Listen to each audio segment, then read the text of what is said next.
Hola amigos, Mingi Kikaje Bafengasandek. Bienvenidos a Rimari, un espacio para aprender y compartir expresiones en el idioma Ainge.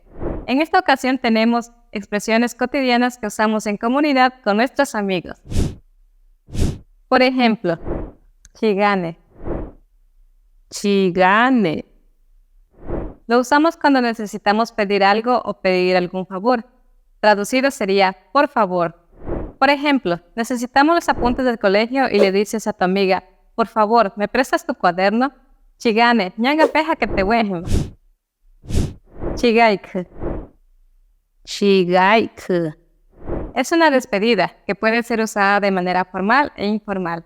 En castellano significa, chao, nos vemos, hasta luego. Por ejemplo, visito la casa de mi abuelo y al momento de despedirme le digo, nos vemos abuelo, Bueno, ¿les gustó lo que aprendieron en Rimari? Sigan practicando y recuerden seguirnos en nuestras redes sociales poniendo un me gusta y comentando.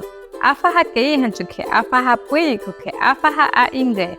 Chigaika amigos.